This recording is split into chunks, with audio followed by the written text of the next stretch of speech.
Hello, good morning. How's it going, everyone? It's Tuesday morning. I'm Nick Perro, not your dad. This is Sick of This Shit Publications. I'm joined by my good friend and co host, Walter Ryan, with Level 36 Magic Users. Yeah. And today, it's Notes of the Week, as always. Walter, how are you? Doing good. I've been busy this morning. This is my third one already today, just in a row. So I'm happy though. It makes me feel better talking to you, Nick, and all the other wonderful people and getting to see the people. I gotta get the chat pulled up here so I can see Yeah, the I'm chat. getting the chat pulled up on my But side too. I was a with the- little slow on that. Good morning, everyone. I woke up late this morning, so everything's a little behind for me. but you needed the sleep, I'm sure. So I hope you're well rested and you're feeling good. It did feel good. Yeah. Um, Gotta it for did your feel good health. to get some sleep. We need you. It's a long game, man. It's a long battle. And Yeah, we do. I think we're getting into the final stages though. I really feel that. So Of this part, yeah, I think yeah. we're in the final, getting closer in this part, most definitely. Hey, good morning, friends. Welcome as you start coming on in. Say hi in the chat, smash the heart for us. And today we are, I'm going to ask the question up front before we get into any of our lively discussion is war. What is it good for? And if you've ever heard the song, there's probably absolutely nothing. Yeah. Um, and guess what, guys? We're at war. We have we have a dickhead in charge who unilaterally decided they wanted to go to war Yeah. with Iran, um, and Well, did. it's And still nobody's illegal at this point, stopping them. though. Only Congress Well, can declare war, right? So it's not war. no, since post 9/11, we circumvented our own constitutional safeguards by making a law in this country to Okay. allow presidents authorize um, to authorize armed conflicts for a Okay. certain period of time if they have like notified Congress and like just a few, at least the Gang of Eight, they have to Okay. give them a heads up. Okay. Which, from the sound of it, is I've heard reporting that the Gang of Eight had been called in at one point recently. Um, and they have up to, I think it's like 90 days or something Okay. before like they have to provide actual proof to Congress that this Okay. was a justified legal event. We did this to circumnavigate in case of a terrorist event and make it easier.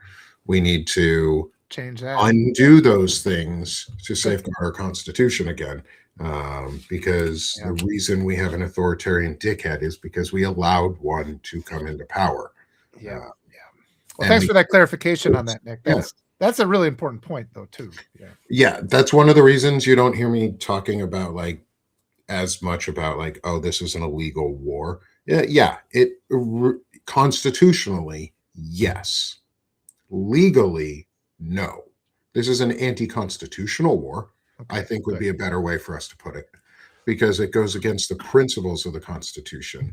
Um, and it undermines constitutional order and constitutional stability for a president to be able to unilaterally declare war. So I think that, at least for me, if Hmm. when I write when I'll post about it going forward too, I will remember to do that distinction versus like this is unlawful or this is unconstitutional.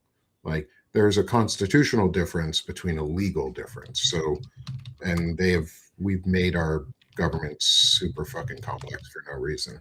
Um, so that it's hard to understand is this legal or anti-constitutional. That's sort of been jumbled together so that we don't know the answer all the time. But in my opinion, it would be anti-constitutional to go to war right now. Not illegal, but definitely anti-constitutional. Mm. Yeah, no, and the loss of life already. The way the media just fails to cover, people just brush over it. But 152 little girls dead, and it just makes me sick.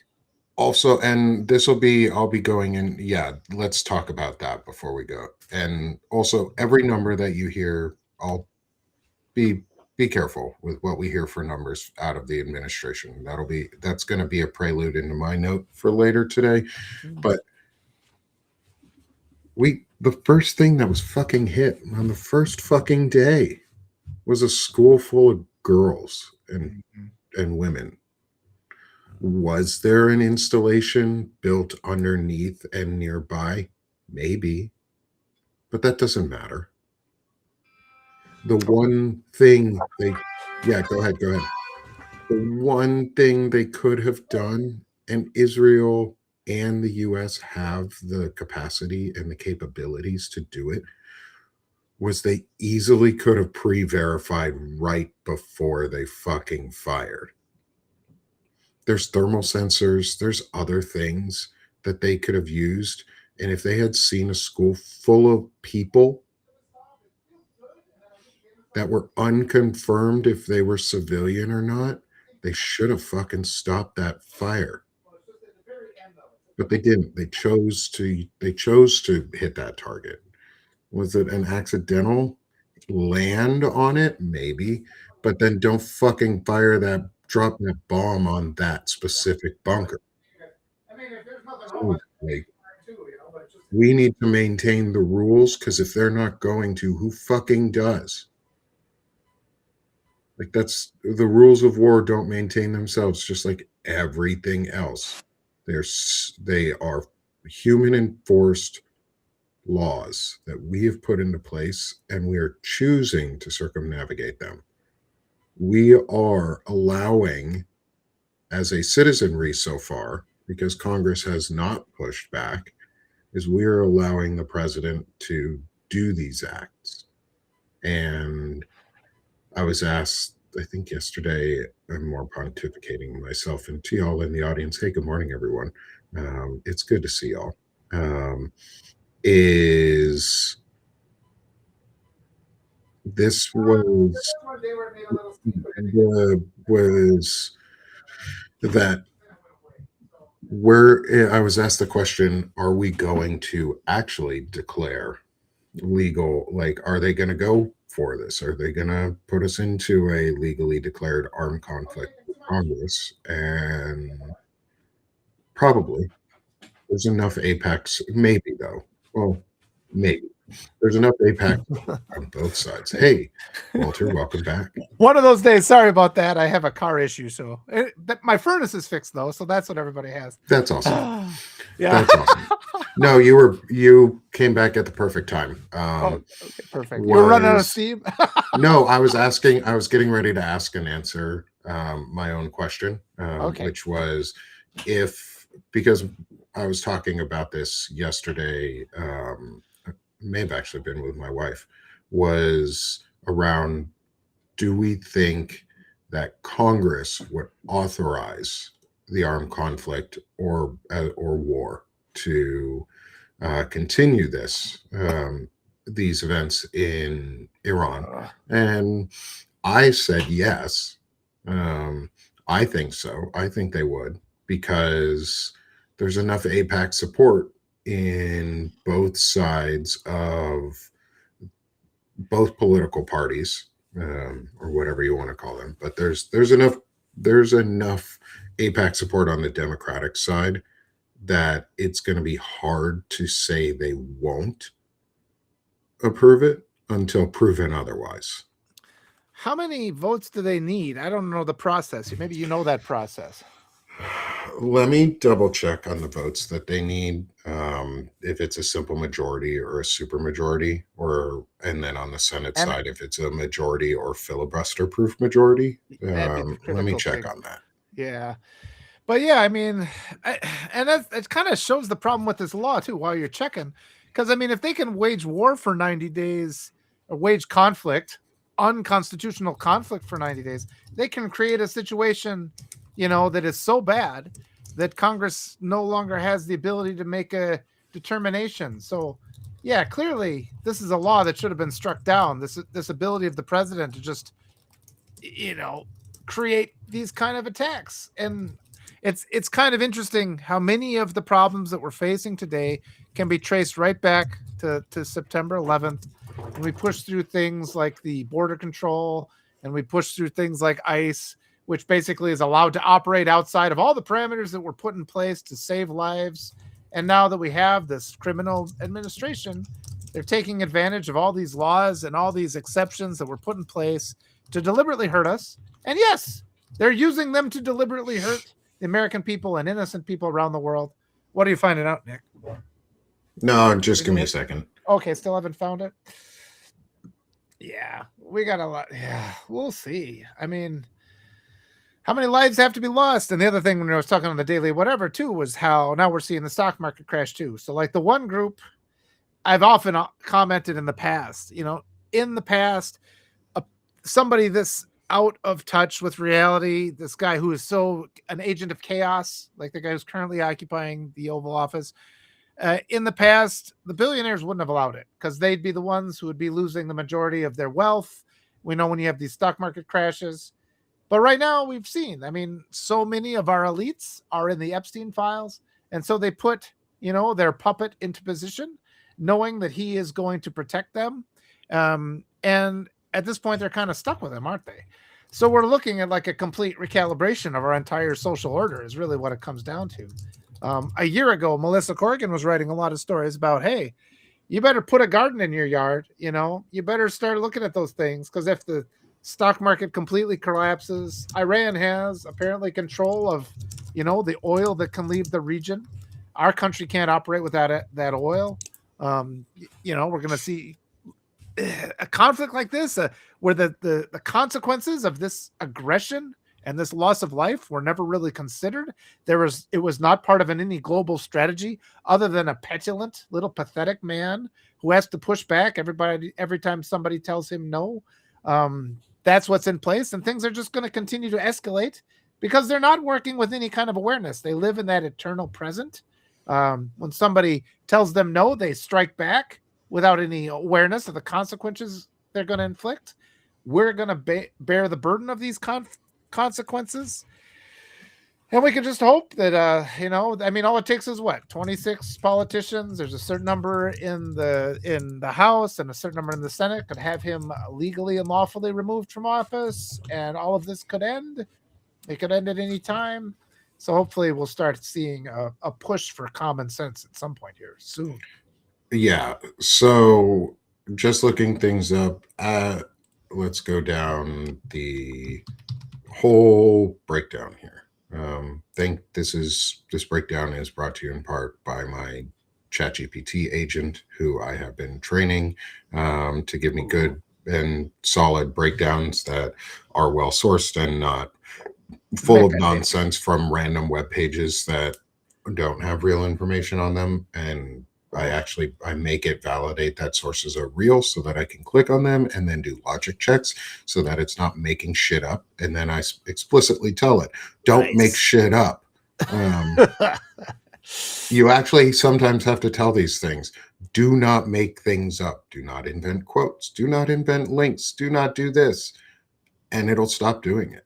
Why you have to tell it, don't do that. Well, that's another question. Okay. So, constitutional framework. We have the Article 1 congressional authority, which is Article 1, Section 8 of the U.S. Constitution. Congress has the power to declare war, raise and support armies, provide and maintain a navy, regulate the armed forces, control appropriations, power of the purse. Article 2, presidential authority. Article 2, Section 2, President is Commander-in-Chief. President can respond to emergencies and initiate limited hostilities.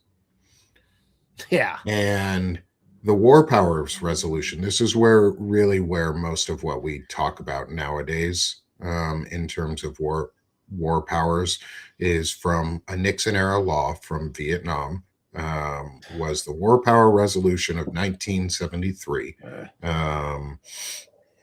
Is key provisions are consultation requirement. The president must consult Congress in every possible instance before introducing forces into hostilities. So that's the Gang of Eight thing, where where 4 on each side have to be notified, which is the whole world. We should be notified as a people because it's fuck. Yeah. I get it.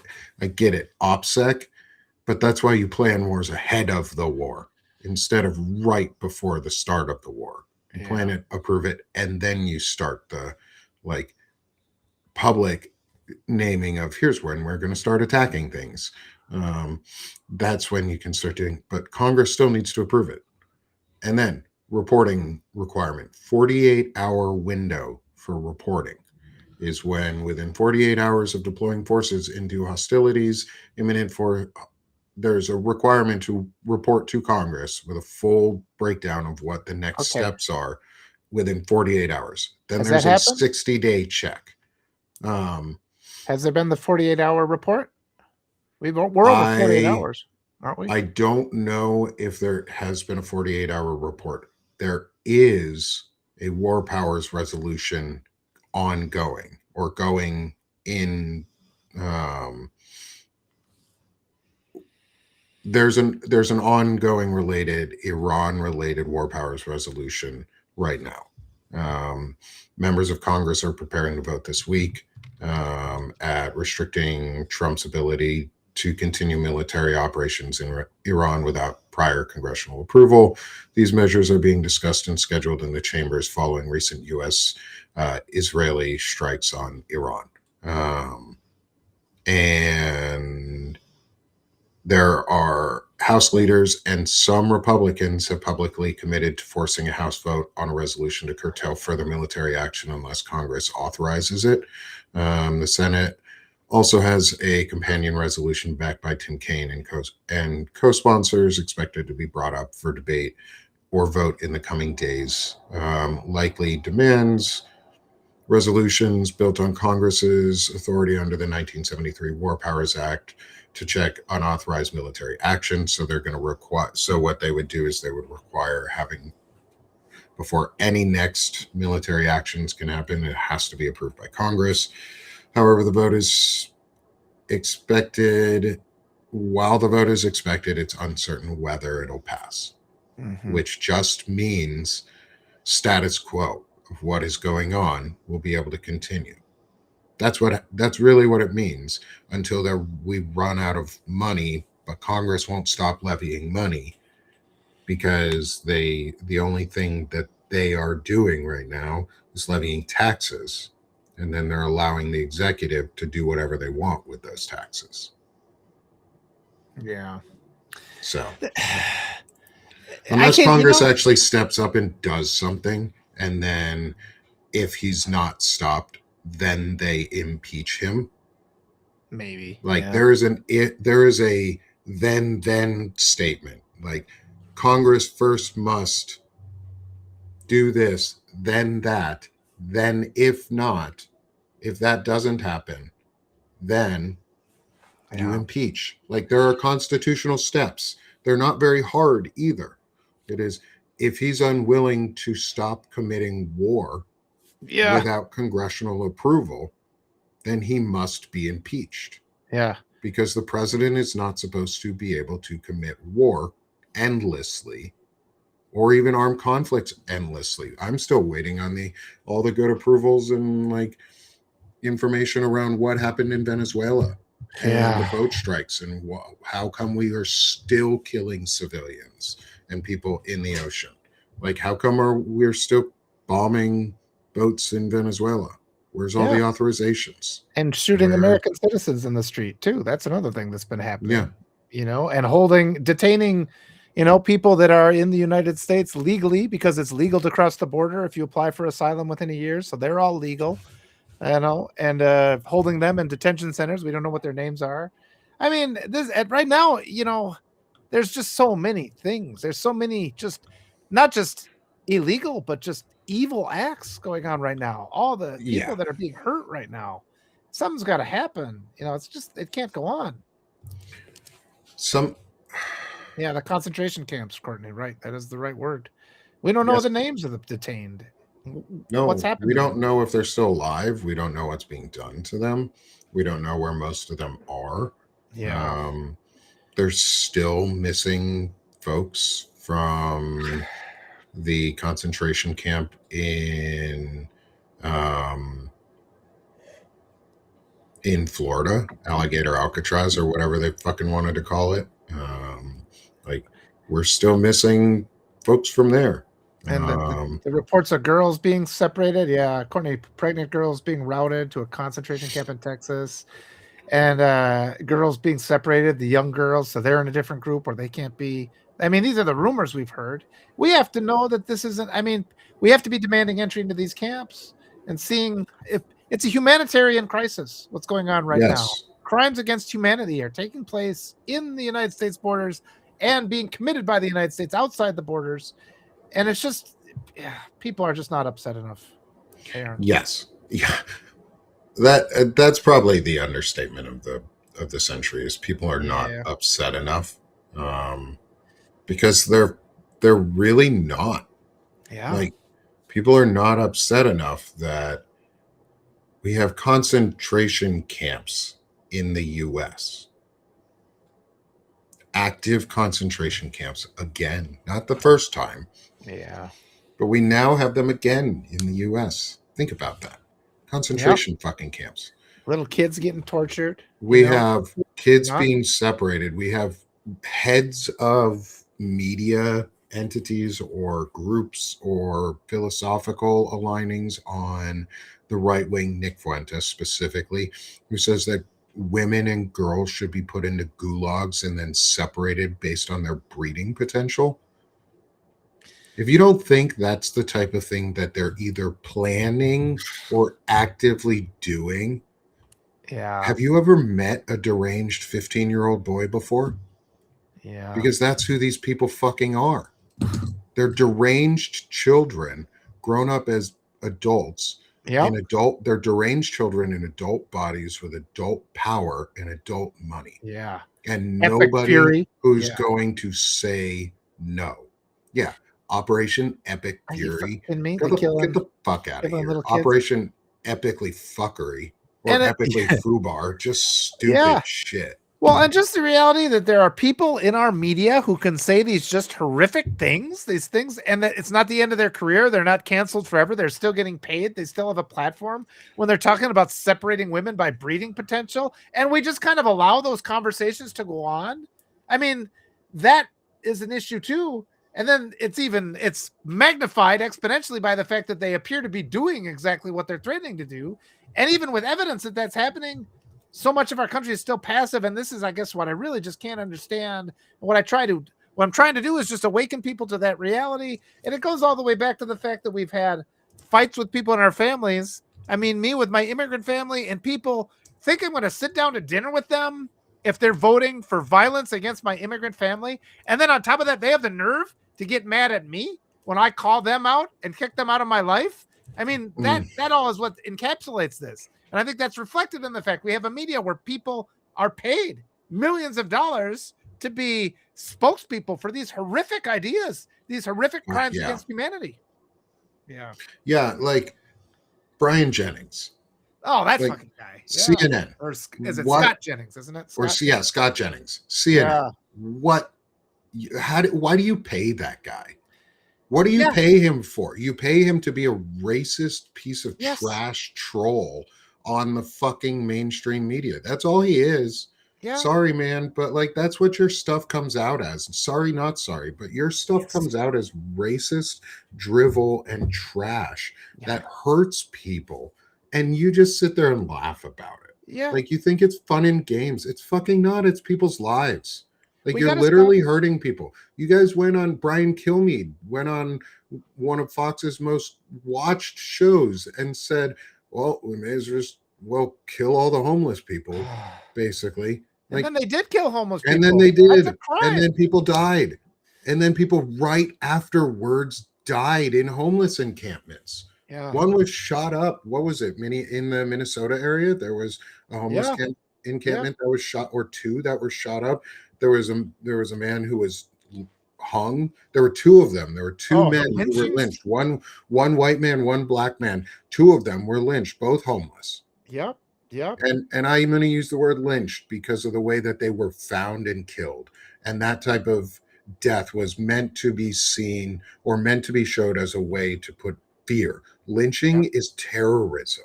Yep. Lynching is domestic terrorism.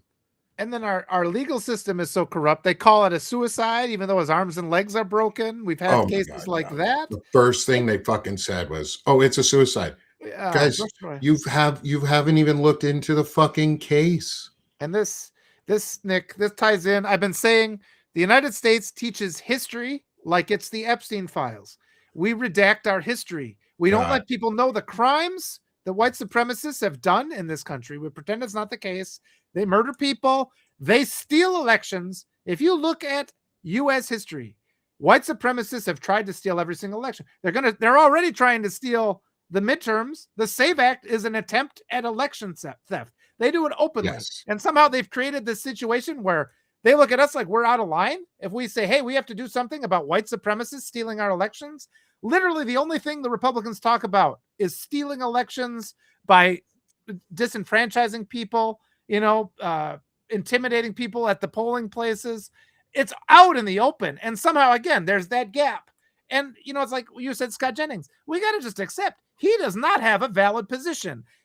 No. He should not be allowed to speak his ideas in public because they are hate ideas that hurt people. He incites violence against people. It's not our job to sit and listen to a person like that. Our job is to silence a person like that, oppose a person like that. And for some reason, every person like that has a massive platform. And it's guys like me and Nick who are just like, gee, it'd be nice to spend time with our kids and not have to worry about them getting raped and murdered. And we're the ones who are thought of as the extreme, where we don't even get any kind of viewpoint. They constantly silence. We always get algorithmic erosion where people can't even find us. It's dangerous. Yeah. Yeah. Well, it's because we speak what they don't want to. We say just simple truth that doesn't want to be heard by the mainstream algorithm because they want to suppress it. Because what we think of as free and fair elections in the United States, going to what you were talking about like the stealing elections. Stealing elections doesn't mean just vote theft. Doesn't just mean going into a ballot and stuffing it, or a ballot box and stuffing it with extra ballots, or stealing ballots and hiding them. That's not what election theft is in the modern era in the US, at least. It can't be. We're too spread out. We are we are similar enough, but not the same across 50 states. That's the reason. That is one of the reasons that our founders put it this way, that it was framed that elections were run by the states, because as we got to become a more powerful empire, it would be harder to fracture it through vote manipulation directly if you have to go into each of the states independently to do it, because they are responsible for their own elections. That said, welcome to the modern age, where you have things like gerrymandering and tech bros who have their whatever they want to call cryptocurrencies and exchanges and different things that are ultra secure that they build backdoors into so that they can manipulate tabulators and vote rolls and tallies, and they can change things. And we can talk about the fact that gerrymandering and the SAVE Act are voter suppression and make free and unfair elections. And the SAVE Act makes it an unfree election because you actually have to pay for it, which, if you want to look at it from the capitalistic free, means it's not. And it's illegal in the United States. Constitutionally, it is unconstitutional to put a poll tax. It is unconstitutional to require monetary access to the polls, to restrict the right to vote. Your right to vote shall not be infringed. Yeah. And there's just we infringe it all the time. Yeah. And Courtney's mentioning the Electoral College, and it's just, the disproportionate weight for votes in rural areas is a big problem. I mean, but it also infuriates me because the Democrats know it's been like this. It's like, I looked it up once. you'd have to get like 70,000 Democrats in Wyoming, and you'd pick Mm, up 2 Senate seats. Why don't they yeah. move the Democratic national headquarters to Wyoming, encourage a few more people to move in, and just get those Senate seats? And it's just like they just allow this. And so it's like the lack of a response is, yeah, it's problematic. Oh my God, yeah. Let's talk about that. Let's Yeah. let's talk about that. Oh my God. That is the simplest yet, and I've heard it talked about too. We talked about it during COVID. They started talking about it too, at least in the Yeah. Washington area. We talked about it. It was like, what would happen if we just moved this number of people Yeah. from California. Seattle? Oh yeah. Not even. Oh yeah. Fucking you could move part of a district in Seattle, part of a neighborhood Yeah. basically could have gone into Wyoming, Yeah. Montana, Well, there's probably and moved mountains there. there, right? You'd be up in the mountains on the border, but yeah, but I Yeah, mean, like, but Washington people are mountain folk. yeah. And Montana's big sky Yeah. country. It's fucking beautiful out there. Like Washingtonians would love it in Montana. It's open country. You can go hiking. You have wilderness everywhere. Nobody's going to fucking bother you. The only problem is nobody's going to bother you, and you want to live in Seattle where you can look at people and give them the Seattle Yeah. freeze and go, no, Yeah. Yeah. no. But you still want them around so that you have other people nearby. I get it. But if enough people just went to a state, you could Yeah. literally change the entire demographic And without, like, yeah. the Republicans do it. If you don't think Republicans don't do that, maybe it's not directly through the Republican Party, but you know who Yeah. does encourage that type of behavior? Churches. Yeah. There you go. Churches will move you. Yeah. Churches will put you into different states. Churches will require you to go out. Like, I live in Arkansas. You know what would happen if we just increased the number of Democrats in Arkansas? Yeah. Yeah. Yeah, I know we're dreaming, but not really. Well, actually, Robin, I did it. I moved to yeah. Arkansas. You know Why what? can't you? Like, No, people give up on the South and other places, but why? no. Why isolate yourself? One, come out here. Yeah. It's fucking beautiful. Yeah. Arkansas is like is beautiful. I was Beautiful. gonna say, I mean, I've been talking to all these progressive candidates, and all these new, because it's like, yeah, the establishment Democrats won't organize anything like that, but there is a new, and it's the momentum is there. I feel the momentum there, and I'm getting more of these progressive candidates who are reaching out to me, who are willing to talk to real people, regular people, sharing ideas like this, listening to our actual problems rather than lecturing us. And I think a movement like that is happening. And as we look at, the complete collapse of the United States with these ongoing Mhm. wars and the economic collapse that appears to be coming because Iran just shut down the strait through which all the oil goes through, right now is the time. But we also have to not say things like you're dreaming. Let's say, hey, what can we do to make that happen? And we got to believe it's possible, because what got here is that lethargy where we're not willing to demand. I have so many people like, you're foolish if you think a political candidate will make your life better. Why? We have to change that attitude. We have to demand political candidates to make our life better. So many people just Yeah. defer to like this authoritarian patriarch, like the whole model of the abusive father is what people think it has to look like, because white supremacy has been so indoctrinated into people's minds, they think life can be no other way. That's what we have to fight against. We can demand a world where people treat each other with a bit of compassion and humanity and decency. We can allow ourselves to vote for Jasmine Crockett in the primaries, even though the Democratic establishment is trying to lie and say that a mediocre white guy who really has no national profile that we're aware of is more likely to win that election. And they're only saying that because they're scared. But every time they say this guy is more electable, that's racism. And I don't care if it comes out of the Democrats or the Republicans. Vote your Mhm. heart, people. Start acting with your own personal integrity. Don't let these lies change your motivation so you do something that's against yourself. Just start demanding things, and we can have it. We really can. Yeah. Yeah, we can. It's not we should have it. We can have it. We can do it. All it takes is us. I moved to Arkansas. Did you know that Northwest Arkansas is the U.S. capital for mountain biking. Oh, We have the neat. most trails in the country by miles, and we have them every fucking where.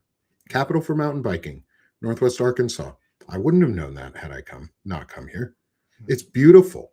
It's amazingly beautiful here.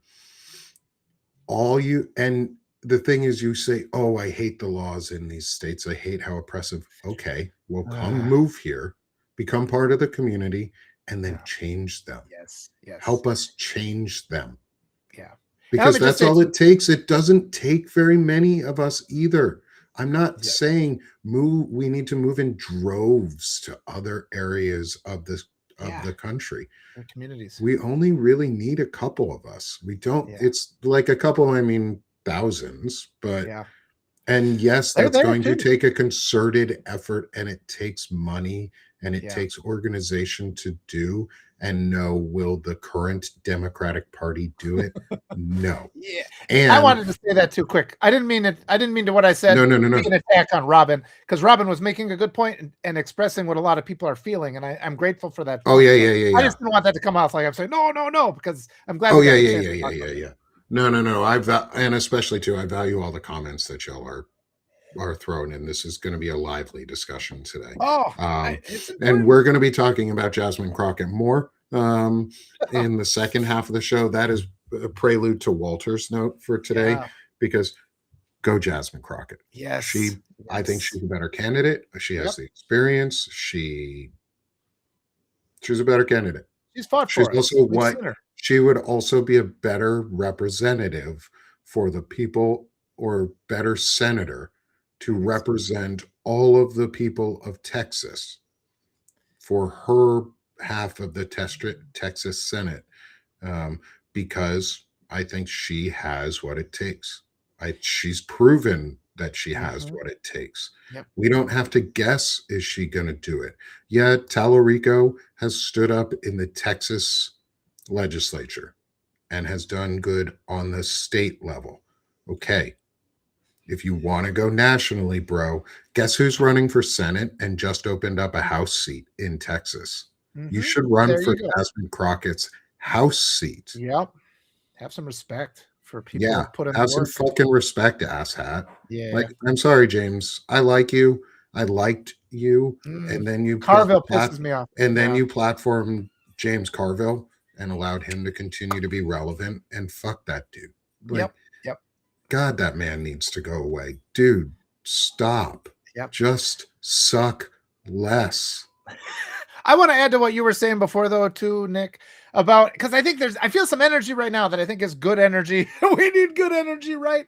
And when you said come here, because there are people in every one of these states that want you to come. There is a movement there. It's not like you're going and you're one, progressive voice in a sea of red. There's ones that are there, and they need the help. They need the support. And what we've seen too much, because the Democratic establishment, I've been calling them blue MAGA, the ones that are supporting the primary challengers, even though the people in the district are saying who they want, they've kept us so we can't respond. They're the ones that lecture us when we try to talk. Now's not the right time. I appreciate what you're saying, but not the way you're saying it. You're being too divisive. All these lines that they say to knock us down, shake that off first. We can make this movement. We're the ones speaking now, and it starts like the daisy chain your weirdo friend talks about, by zip code. You talk to your community. You can change your community really fast. And we have been divided where, not just on the national level, but even people that have progressive ideas are afraid to talk about those. Find one, then find two, then find three. Make your little community more attractive, especially if you're a blue voice in a red county like I am. Those are the most important people we have right now. We can't leave these red counties behind. And the Democratic establishment, which is more concerned about making donations than winning elections and demanding recounts when there's evidence of voter fraud and vote interference, like bomb threats, and they refuse to say that somebody interfered with our election, even though all the Republicans ever talk about is either launching legislation to interfere with our elections or bragging about how they already did. So we just have to shake off that do-nothing mentality that has been imposed on us by the establishment. Start supporting the candidates that follow your heart. Find people like Nick and me who are blue voices in red areas and we can take back our whole country this way. But it's a new model. Yeah, and don't get me wrong. I don't dislike James Tallarico. I just think he is, and did, and I think, I think I think Lefty Profs was corrected us rightly here too. Is that James was the first into this race officially, and Jasmine was weighing her options and whether she should run. Yeah. Here's the thing: he knew she was planning to do it anyway. And yes, this is the primaries when people should be running and making runs for it. And I'm making a case against Tallarico. And at the same time, I'm also making the case for Crockett that because Crockett like can't run again, she had to, or for her current seat, she had to run. She had to do something. It was going to be either a new House seat or Senate, and we knew she was planning to move. She wanted to move up into the Senate because she can make.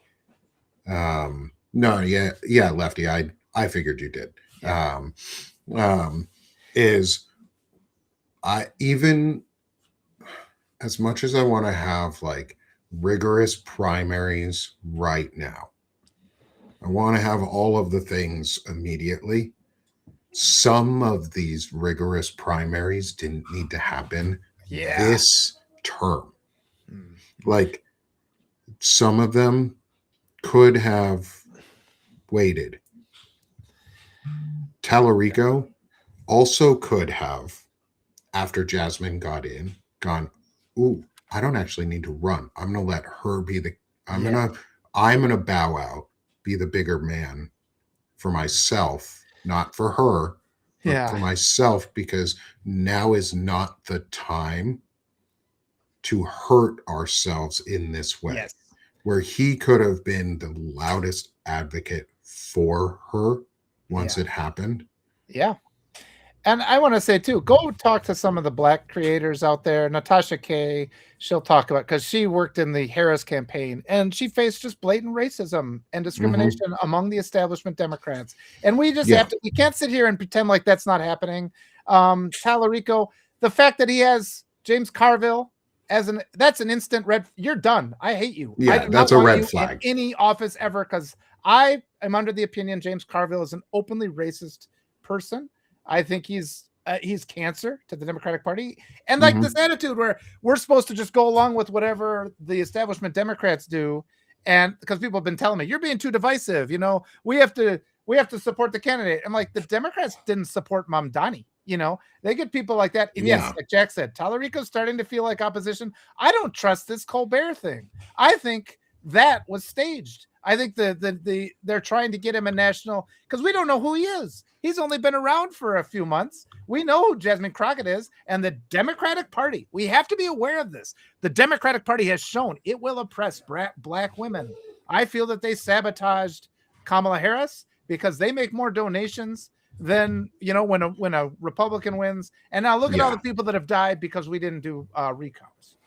And if you ask a Black woman who was part of the campaign for a Black woman to run for president, and she says, yeah, there was racism, really bad racism, I'm going to believe the first person point of view. Like, we've spoken to Natasha, even without her having to say exactly what happened inside. I've also heard it from others. Qasim Rashid has talked very blatantly and openly about it. Wajahat Ali has talked about it. Yes. Any non-white creator or non-white advocate or non-white lawyer, Qasim Rashid is a human rights lawyer. And he talks about the blatant racism that is inside the Democratic Party from folks like James Carville and others.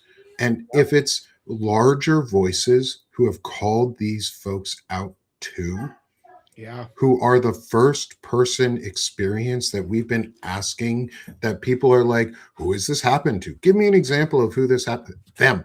the people who are directly telling you that it has happened. We should start fucking listening. Yes. And And you she's can only opening. see it too. It's Yep. so obvious. Well, they get attacked so much when people like Natasha K say things. They get attacked so, and it's only now is she feeling, and that's another important thing. The movement is starting where people are having these criticisms because the DNC keeps losing. They have to do things differently. They can't do the same things over and over. But I do want to say this is another feature of the Democratic establishment. They're doing it in my district too. We have a wonderful candidate here named Emily Berge, who's running for Wisconsin's 3rd, I think it is, and she's known. She is the highest elected official in the biggest city in the district. Everybody knows who she is. The state of Wisconsin, the people of this district want her. Washington is getting involved and giving all this money to Rebecca Cook, her challenger. Washington does that, and they do that even though there are state seats throughout the whole country where their Republicans are running unopposed. So rather than put your finger on the scale of a primary where the people are electing who they want, they should go and support a candidate where there's no candidate at all. They waste our donation money because the Democratic establishment is more concerned about holding down progressive grassroots people with popular appeal. They've held down, they've opposed Alexandria Ocasio-Cortez from the beginning. Nancy Pelosi prevented her from being on the the committee, or one committee. She's done it. She should be if we could get Jasmine into the Senate and AOC, but then again, I want AOC to take Schumer's seat. Yes. I want AOC to run for Schumer's seat. And Eric made a great point. She'd be really she'd be all powerful for a long time if she was in Schumer's seat. And we need these powerful women there. But imagine if she had Hakeem Jeffries' position with her with the House seat as the speaker, because we have to remember the next Speaker of the House, if they are Democratic, has the real possibility of becoming at least the interim president. Yeah, you don't at least the interim president. And she would be good at it. We need to win the House and put Kamala Harris as the Speaker of the House. You don't have to be in Congress to be Speaker of the House. Correct. You could be anybody. And I mean, you this could would be just any single person in the U.S. who is constitutionally allowed to be president. That is basically the only clause. They should swear her in one day after the halfway point, because isn't it you can't run another full term? Because you could run more than 2 terms if you don't have more than 2 years, I think, right? So she could potentially be president. If you are able to be, if you're president after the inauguration day, basically on the 2nd year, halfway through. So anything 50% or less of a term, less than 50% of a term, not less than or equal to, but less than 50% of a term 49.99 on the back end, you can run for, you are not considered to have constitutionally fulfilled your ability to be president. So yes, if she were to say be sworn in January 21st or whatever, then yes, legally she would be able to get elected 2 more times. And that would be kind of fair for having her election stolen from her.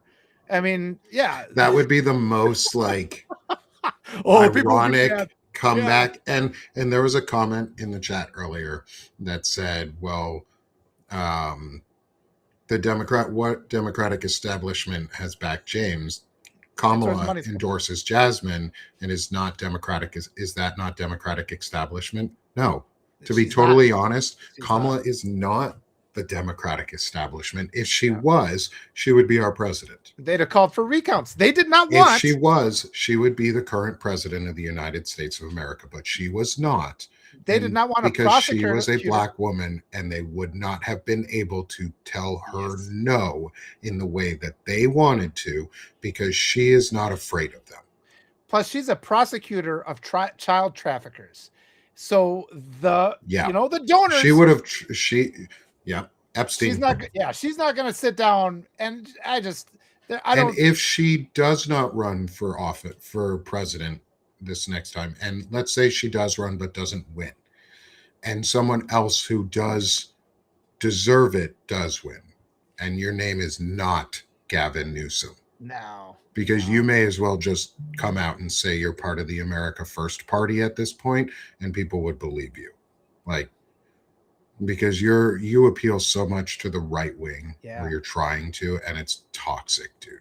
Like, really bad right now. Yeah. Oh yeah. Anyway. It's like, if you want to appeal, I keep saying, if you want to appeal to moderate Republicans, run as a Republican.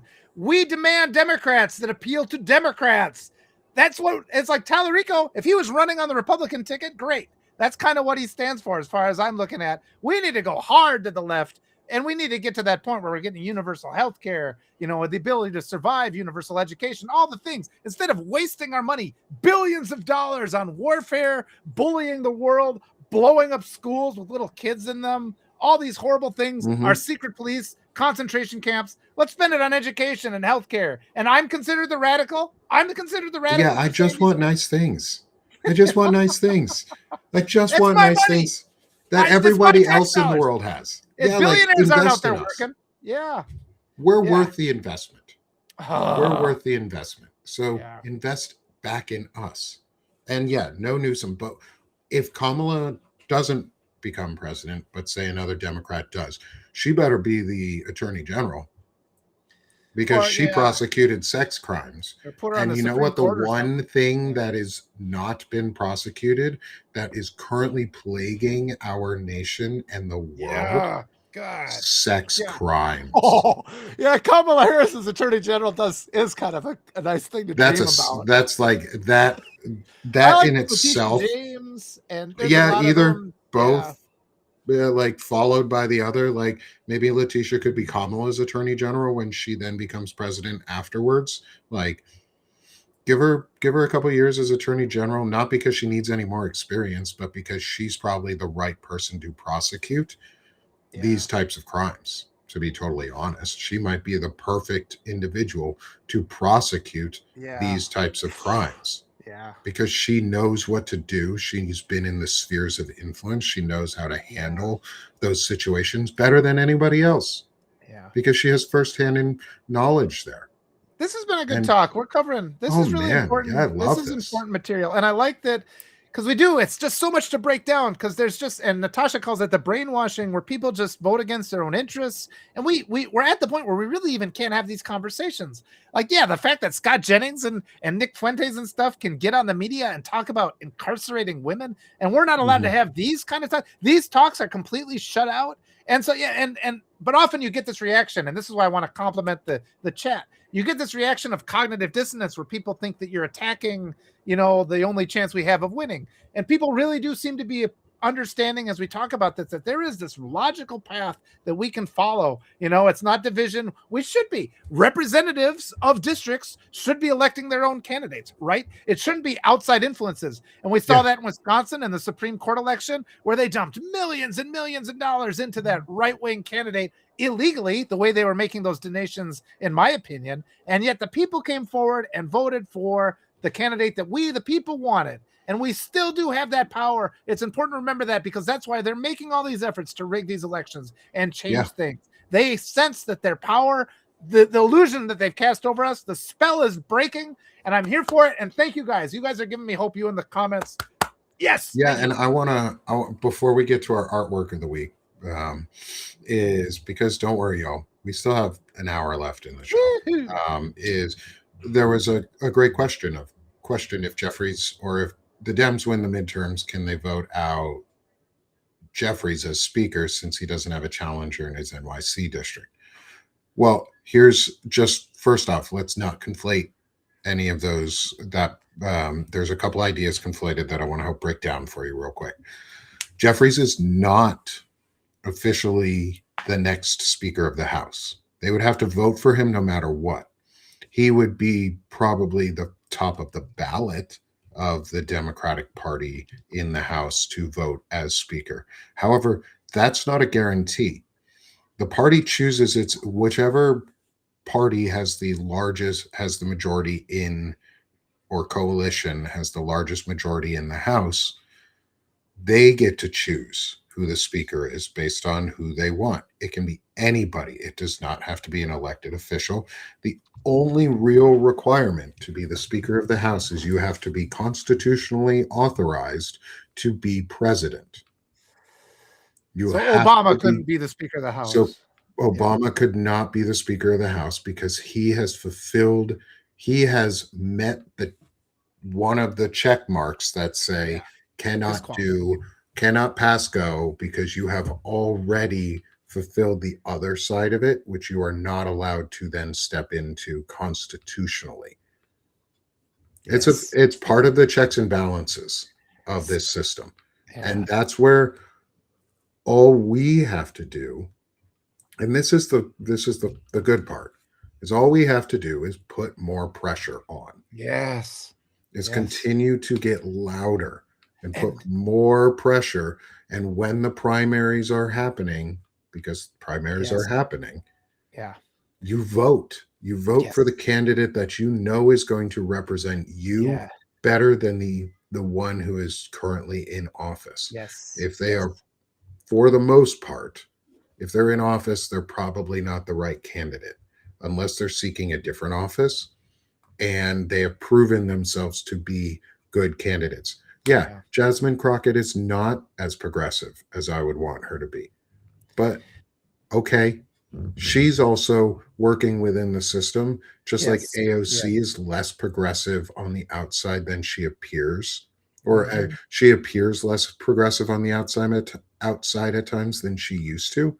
It's because she has learned to navigate the system really well. And she's very progressive if you actually listen to AOC. Yeah. Whereas Yeah. Jasmine Crockett, yeah, she is more of a moderate progressive.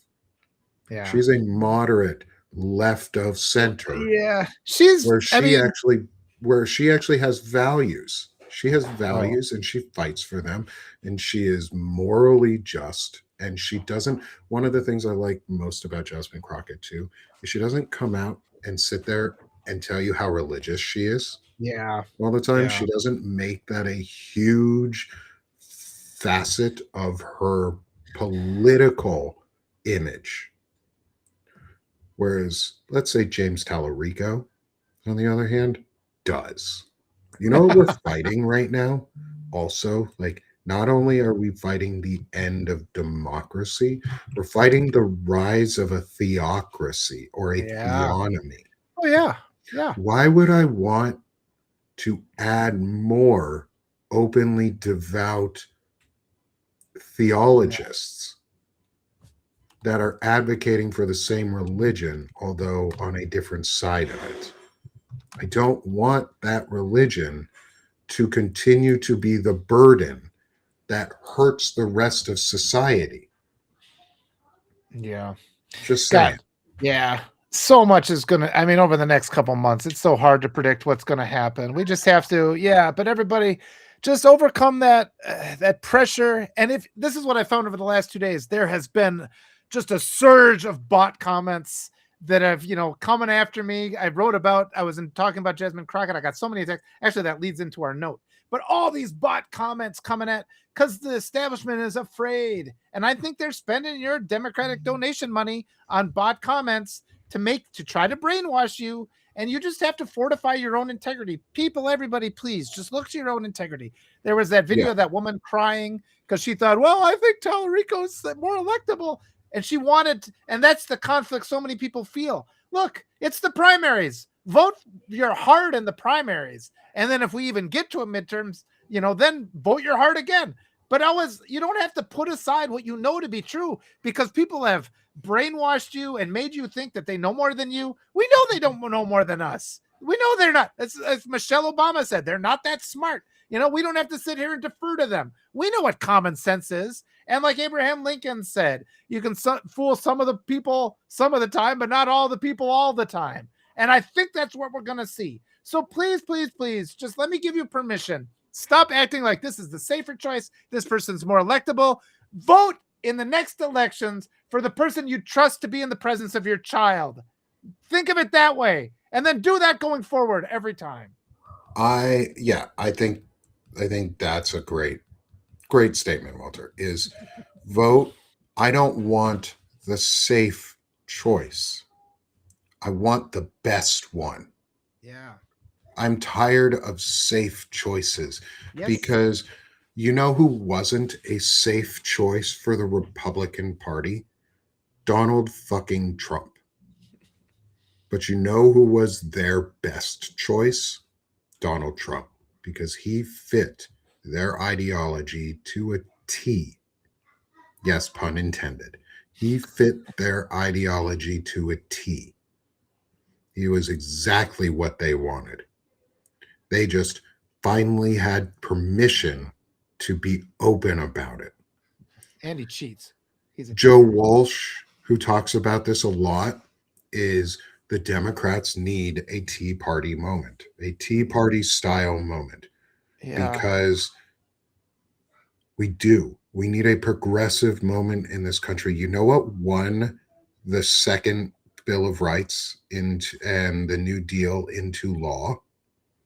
A progressive wave, a Mm-hmm. progressive wave that Yeah. overtook Yeah. the House and Senate. That was Most prosperous. progressives doing.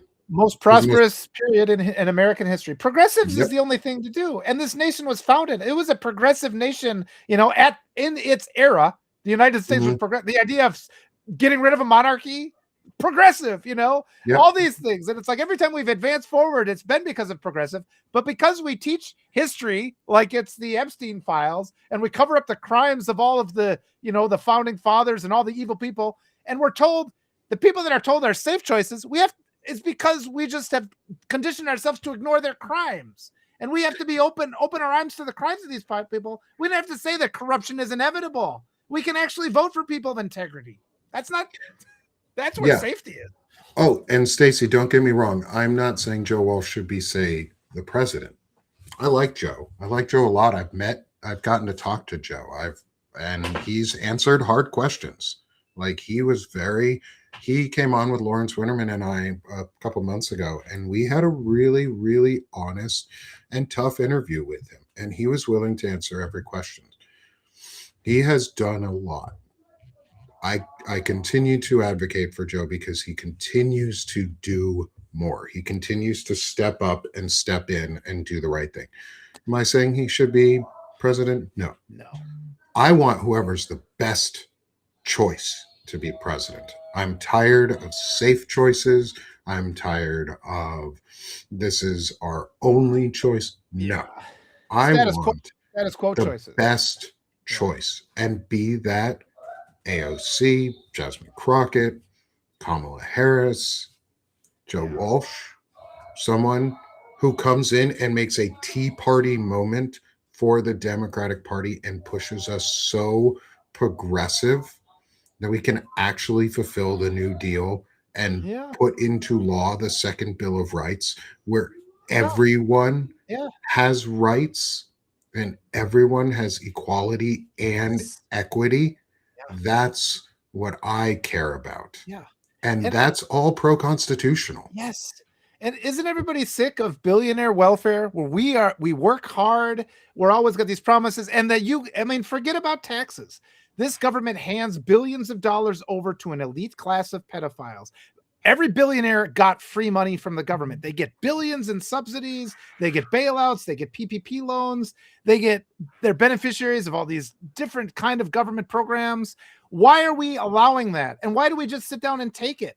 Why can't I work and just use the profits of my labor to help my family? Why do I have to turn over 95% of what I create to some cruel billionaire who takes our taxpayer dollars and then uses it to buy his own private island where he traffics in children to rape? I mean, it's like, and it's like every time you say the safe choice promoted that system. So that Yeah. is that is not a safe choice. That is a choice of cruelty. We have to make Yeah. the deliberate choice. Vote for people of integrity. There's no reason we shouldn't demand. They always say, well, even if they doubled our net worth, they'd say, well, now you've had enough. No, it's not enough until everybody has the same amount, that everybody's treated fairly, that no child, doesn't have food, or that they lack education, or they lack a place to live. We need to have universal equality, the progressive ideal. So just allow yourself to believe that is possible. We got to shed all the brainwashing that has allowed this exploitative system where they tell us, that this country is great, even though this country's got all kinds of freaking problems that we just redact So and then if you mention them, people come down on you. And so that's like we're not even allowed to have these talks. But this is the moment of recalibration. We're having these talks now. People are opening their eyes to the reality of what is and what can be. And all we have to do is stay the course, shed the bots. The billionaire class is desperate. They're more desperate than they've ever been. Ignore them. Keep coming back here to be validated. We'll go forth into the world. We're going to win. This is our time. I hope you all caught the word that Walter used in there, which is can be and not should be. Can be. This is what we can be, not what we should be, but we can do this. Like that's the key is we can actually get this accomplished. We can do this. Part of that is vote your heart out during the primaries. If there is a primary you can vote in, go vote. Go vote. Yeah. If you're able to vote, vote. And like I love laughing. Or Eric's comment. Yeah, he's got us.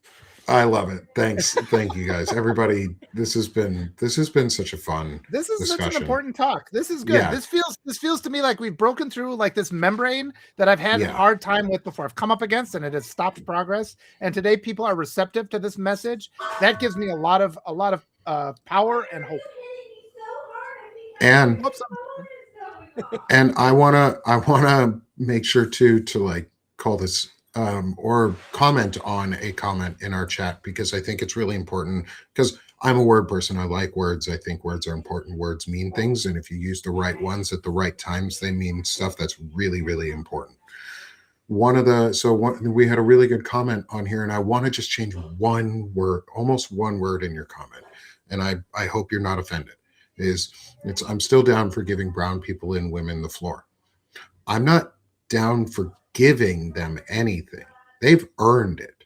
So I'm still down for rewarding brown people and women the floor with the work that I don't know if it's reward, but there's got to be a better word than giving. Yeah, because they've earned it. Yeah, we're not giving them anything. That is theirs. That is their rightful achievement. Is kind of and yes, but I mean it's such a great point that you're making because we've all been so indoctrinated. We have these unconscious biases. That's what they're called, and we just in our own thinking we kind of perpetuate the system of injustice. And those words come out totally without. I do it all the time, so I appreciate it when Nick calls that out. And it is important because we've allowed this system of brainwashing. It was installed in our minds against our will and without our consent. And that is what causes us to go and cry. And even though our hearts want us to vote for one candidate, we vote for another because the system tells us that's the only thing that can happen. And that's what we entitled to. That's a good word too, I think. But you're right. They've earned it. And when people have earned things, they should, like Kamala Harris earned the 2024 election, I believe. Brainwashing is the thing. They brainwash us to work against ourselves. We have to shed that. And that's this process. So thank you all for being here for that. Awesome today. Yeah, and I think maybe the distinction that we need to figure out for ourselves is not so much earned it in this context, but it's the larger phrase of itself of like you when you get something you like, or when you have been voted in, you're not earning it. Like you are being chosen. Because you are the most, maybe that's the right word. Yeah, I choose women and people of color and others for this moment because they have earned it. Yeah. They have earned this moment. And we know the current occupant has never earned one penny. He has not one achievement to his name. Mm-hmm. And white supremacy elevates these useless, mediocre, cruel people to positions of power. One of the reasons we started this show too was Walter and I started this show was we needed a place where we could ground ourselves in a really good discussion about how do we speak without the language or without the restrictions of the right. We don't frame our discussions in right-wing politics. We don't frame our discussions in what they want us to talk about. We talk about what we want to talk about, how we want to talk about it, and what we're for. And it's really about what we're for. And also too, hey, welcome to part of the new manosphere. Walter and I are building a new manosphere that doesn't suck. And one of my new phrases is just suck less which we do have a water bottle for. So Nice. if you are interested in buying a 32-ounce steel sippy top water bottle, straw top water bottle that says "Just Suck Less" with Sick of the Shit publications, you should. They're only $40, I believe, on the shop. Shipping is already included in the price, so you don't pay extra at the end. And we also have some really other really good merch, and that's one of the things. One of the reasons I have certain things in my store is like this coffee mug that says "Now you know, so you can grow." Because on this show we said that, and we meant it, and we are teaching ourselves, and men, we're giving ourselves permission to learn and grow. And when we point out a mistake, or a mistake is pointed out to us, we accept it and move on and move forward, and we accept the consequences of the actions that we have made, and we continue to move forward with those without the old shit that the far right is telling us we need. I Yeah. don't care what Nick Fuentes Oh thinks God. of what I have to say, Yeah. but Yeah. he will get mad, or he would get mad if he heard what we talked about, because it impacts him, because we're speaking about people like him, and he knows it. Yeah. And that's why when people go, "Oh my," like when all men are bad, the men who get mad about that are the ones who are supposed to be insulted, because it's about them. And that's what we are reminding ourselves we can do on this side. We're redefining masculinity. We are defining intelligent masculinity and what it means to be a non-authoritarian masked male who wants to hurt people. And this space is what we can do it in. Yes. We don't bow to the politics of the right wing manosphere or patriarchy or these systems of oppression that hold people down. Yeah. And they I cheat. think they're stupid. Yeah, they're And cheating. They cheat. They censor us. They silence us. They act like, oh, we're all about free speech, but they always block out the chance for any kind of rebuttal. I mean, it's by design that we are, pushed off to the side. Yeah, that guy is in major papers. Nick Fuentes. They never would quote me. They would never quote Nick. And just the injustice of that, like these offensive things, this hate ideology that they've normalized to the point, and they've demonized compassion and diversity and empathy. They talk about toxic empathy. I mean, just recognize how unfair everything is. Oh yeah, toxic empathy. If there's such a thing as toxic empathy, I'm empathetically toxic.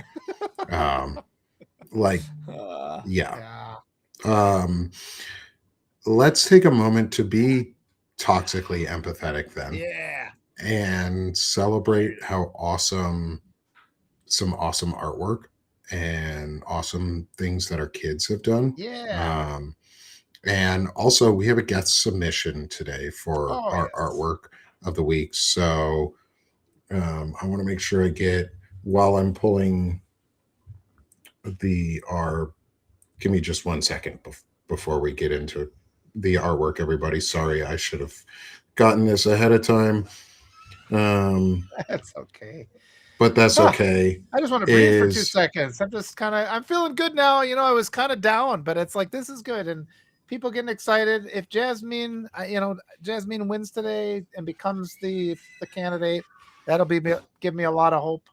Let's just keep going, folks. But even if she doesn't, we are not going to stop. That's the other thing too. This never stops. But I feel like it's going to happen. I feel like we are on the precipice of a recalibration. Consider it. I mean, I'm 51 now. And it's just like, all my life, all the times you're passed over, there was always lies. All the times they said I wasn't good enough and I didn't do enough and all these things again and again and again and again. It's like when I was 20, I believed it. When I was 30, I believed it. I'm 50 now. It's like, that's all lies. And they're platforming these awful people with no talent and no ability, these cruel people. They get to just have every door opened and they get pushed all the way to the White House where they can be cruel and kind people. The doors are shut. And it's just we're awakening to the reality of how unfair everything is. And it's really empowering when we just allow ourselves to recognize how much injustice. It feels like, there's a big mountain we have to climb, But at least we know where the enemy is now. At least we know what the problem is. And that gives us power. And we can move forward deliberately and fix things. We absolutely can. Yeah, I'm 56. I feel your pain. Yeah, I mean, but it's good. It's like I haven't accomplished as much as they said, but at least I'm not in the fucking Epstein files, right? It's like at least I didn't do that.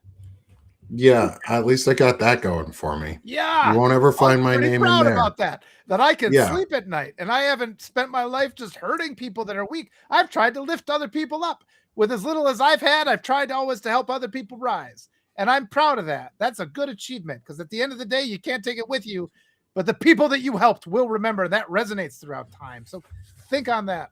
Yeah. Awesome. And let's start with some artwork then, like the things you can give back and be creative. Yeah. And don't lust after your own children because that's fucking gross. Yeah. Like, get out of here. Get out of here, people. Like, let's fucking stop that shit. Yeah. Please. So this was a fan submission. Yeah. Jason Gale is his name. And I'll drop his username if you want to follow, if y'all want to follow him. He puts up a ton of artwork, and this was go ahead, Walter. Well, I said he took the time to fill in because I have this whiteboard by my desk, and I'll just kind of because when I take my breaks off my phone at the end of the day, I have to write down my ideas, so I fill up my whiteboard. He took the time to write the actual things that are on my whiteboard. I think that's kind of hilarious. But this was so nice. It made me feel so good. Jason's done a lot of these. He did Natasha K too. And it just feels so great. You feel so seen and you feel so appreciated. I just like that he did that. Me sitting there thinking of myself, and this is from my morning live with Rise Together. I just kind of get up and talk to people, and I just love this. So thank you so much, Jason. It really made me gave me a lot of energy, which I could then turn into positive things going forward. So thank you.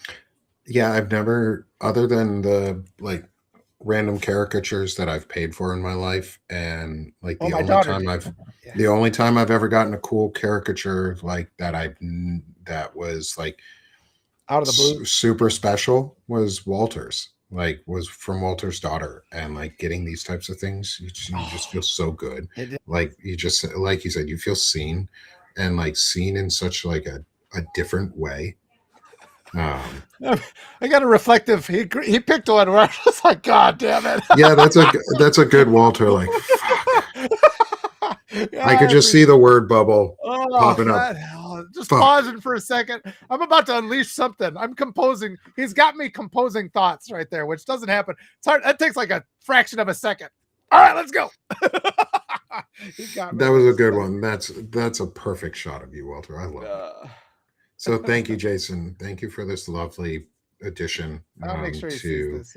Yeah. You'll get tagged in the post show too. Around the artwork, so that you see that we did display what you submitted towards us, because we find them awesome. And the eyebrows are perfectly expressive. Like you've got the one, like you're good at raising one eyebrow over. I didn't realize you even do that, so that's funny. Yeah, I love it. But it's a creation of energy. You reinforce, you fortify people when you do this. Thank you so much. And that's exactly, we can create a whole that's greater than the sum of its parts through kindness. That's why we're going to win. The evil side, they have all the money because they've collected it through exploitation and oppression and theft. We have decency on our side, and we actually are the creators. So we are always going to be more powerful no matter how things see. And just these little acts of kindness like this, they resonate. They send ripples through the universe. And this is how our victory is going to happen, is through things like this. So thanks. Thank you. Yeah. This was amazing. Thank you. Let's move on to our next piece. Walter, this one's from you. Oh, this one? Yeah. Oh, this is an old one. This is when my daughter was probably 5. I just loved it. She just was like the ballerinas, and she would just sit there doing these drawings. So this was like, this is an ancient one when she was really small. And she has notebooks and notebooks of these that I keep around. It just makes me happy. What else can I say? I don't let my daughter throw any of her artwork away. Like, I've caught her trying to, and like I'll like grab it and like put it in. This is beautiful, Walter. Especially for like when she was 5. Like, she was so good. Was really talented for that little. Yeah, no, she's got the whole house is filled with these notebooks. I paged through her notebooks, and she's done whole like comic books with stories and just like It's just unbelievable. I'm so glad, and she's already surpassed me. I'm so happy about that. I'm looking Oh my forward to God, just yeah. shuffling around with the bathrobe, and just having my daughter be in charge of everything. And just like, okay. So I that's my cannot biggest wait. wish of hope. I can't wait to just have like art books full Oh on the shelf, just like here are books and books and books of the artwork that you created as a kid. Like yeah. you filled joy creating all these, and here's all these digital art pieces that you've created. Maybe by then we'll have like real good Yeah. holograms that like Ooh, show exactly like make a perfect re-representation. yeah. Like maybe They, that would be cool, or like they could make wall these art girls and things. dance. You can see the whole Yeah. performance. Oh, that Yeah. would be neat. I bet she could go back now and animate that Yeah, into probably. dancing. I bet she could do that. It, That would be neat. I think Like her those lines. going back and redoing the old art from when you were younger or when you have didn't have the style training. Like I've seen artists do that. You should ask her to. I You should. you should invite her to be like, hey, Oh, you should do this. Would be so neat if you tried this. I like how much motion she can convey too with just her economy of lines. It's so good. Both of my daughters are so good at this. My youngest did a picture of the dog. It was just like three circles, and I'm like, how did you capture the dog in like three circles like that? Some people just have an eye for it. Yeah. Yeah, some people do. Some people really do, and your daughter does. Yeah. I I taught him. love that. I have a Your couple articles. daughters. Yeah, I used to sit with them. We just sketch. Then I have this article about how I showed them how to shade, where I would print out the circles and we'd shade it in. And the first time I did it, my eldest got so frustrated. Then like later that night, she came up to me and was like, "Here," like, and I'm just like, "What?" She like had done it better, like to her standard. I'm like, it's like you were mad because you didn't have it perfect the first time. And like, I hate this. But it's sort of like give yourself 2 hours to practice, and like she Yep. had to prove to me, and I'm like, "See, you're great at this." So that stuff Freaking is so fun. awesome. Core memory. Yes. These are good core memories, Yeah, especially for us too. yeah, for me. And for me, mine's a Oh, double. beautiful! I love it. These I are love the it. other two pieces of art that my daughter did around the animals, the stuffed animals that she has. So we have her orca and a I love it. bat, which is actually a beanie baby bat that I gifted her from when I was a kid. That is now her beanie baby bat that she Yeah. cherishes and loves. And my kids still love stuffed animals because we like stuffed animals and blankets and things like that in our house. We don't take those away. We're a blanket family. Oh We're a yeah, stuffy family. yeah. Like I've got from last week, Roscoe the Red. Mm, He sits on my shelf and nice, will occasionally move from spot to spot. And yeah, awesome. I think my daughter's talented. I love Oh, her. absolutely. I think it's amazing. She captures such like she has this Both are anime great. style that she likes. Yeah. And she could be an anime artist if she chose to be. Oh And yeah, I hope she decides to do that for fun, yeah. for herself, just for the joy of it. Because she already does. She practices animations now and like simple stuff, and she's Yeah. working on it. But like she brings such fun like joy to their faces and like little Yeah. happiness. Like the bat's nose, the detail on the nose. Like hold on, Yeah. let Zoom in. me maximize. Oh, yeah. Oh, it is. It is beautiful. Like there's little like lines around the nose, and it's smiling and happy, and like these tiny little detail points with a tongue sticking out, and I'm just like, girl, you're so good. Yeah. Are these in layers? Did they make them in layers? Could she change the Hmm. background, or is it all? Yeah, she does Oh, all these in fantastic. layers. Ah, S- brilliant, So brilliant. what Use them I again, made, again.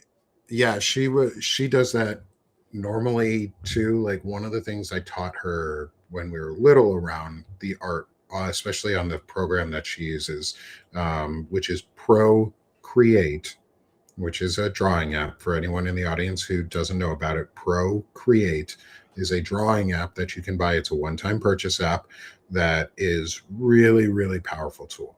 Mhm. And so we we talked about layering and like, hey, making sure your primary image itself is its own. So if you want to keep it separated, Yeah. um, and keep it so that it is Yeah. by itself. Like you can use it and reuse it and change it and add things around it.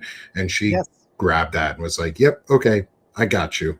Yeah. And so I reminded her on this one to do it so that I could get all the animals because she did Roscoe the red panda. We've got our orca, we've got our bat. Each one of them is without the background also, so that I can add them to, say, a t-shirt design or to the backgrounds of some of our shows. Um, and so, yeah, I love getting to showcase this, but also like the growth in her Yeah. artwork and the things that she does. And yeah, I'm so proud of her, just like you. Like it's Yes. so fun to see how amazing she is in her artwork too. Yeah. Oh, she's sitting on the floor next to me. She's homesick, Nice. so I hope she gets to hear me talk about her Oh, that's even better. That's even without better. her realizing it. I'm showing off your art right now. Now I've made Yeah. her. Now I've made Yeah. her blush on the floor. Oh, perfect. But yeah, when they're in But layers, you it's can make them smaller and use them in other mhm. pictures. And yeah. Yeah, and I can't wait. Yeah, because the picture she drew for me is all three of the animals are almost in a triangle next to each other, and then she pulled them apart to make separate images Yeah. with the backgrounds and with like the orca with the water bubbles, and it's awesome. Yeah. No. Are my kids shy about their work? No. About their artwork? No. My daughter is not shy about her artwork. She is so excited to showcase it, and I'm excited to showcase it too. And it brings her a lot of joy, and I see that, and so we Oh, encourage it. She's 12. Um, yeah. Get your and kids start. my son doesn't draw in the same way my daughter does, but he is just as creative in different ways. Like Mhm. I don't showcase his artwork as much because his tends to be Lego artwork, like physical Lego stuff that gets broken in the moment while we're using it and playing. And so I highlight one of my kids here only because hers is easier in this case to show off. And but yeah, my kids are still young. Like I have a lot on the Yeah. line Yeah. over the Yeah. years. Like there's a lot I want to make sure that goes right so that we can continue to have move forward and have a safe country for our children. Yes. Yes. Safe world. Yeah, safe world. And so let's get into our notes for the week. Right. Yeah. We haven't even gotten there, and Yeah. we're an hour We've and a half covered them into though. our show. Yeah. We've We've talked a lot about them, which is fine, which is good. Let me get everything all set up on that. And as I share the screen here, Walter, I'll start with all right. your note today, because this has been a good one that we've been Yeah. discussing too, Yeah. and fits right in. Yeah. All right. I'll just read it. It says, let's be real for a second. Jasmine Crockett is far more qualified than Tallarico. It's not even close. She's been elected to Congress. She's served. She knows the drill. It's only in the misogynistic USA that this would be completely left out of the conversation. The man is not qualified for this position. Tallarico shouldn't even be running. And it's just like, notice, and we've talked about this today, notice how stuff just gets pushed off. Like, oh, that's inconsequential. That's not even going to be part of the debate. And that's really critical. Like the fact is, Jasmine has held the federal office and Tallarico has not. And we don't know who he is, really. We've seen her act. And it's just we haven't even talked about that. I mean, we could have that debate, but what irritates me is that debate is prohibited. And the same thing happened. We saw it in the last election cycle. We didn't talk about the sexual misconduct allegations nearly enough. It's sort of like by gentleman's agreement, some important information is just not brought to the media's attention, and the general public feels it's not allowed to talk about it.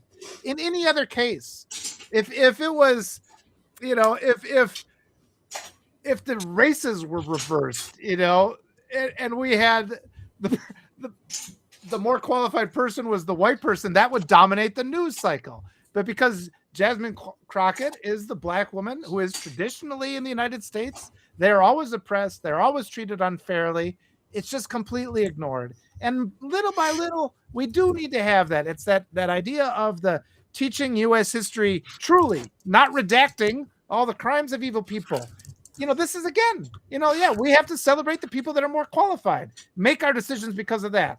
And it's really upsetting that actual qualifications aren't part of the debate when we're, having these important primaries. Yeah, no, I totally agree. We've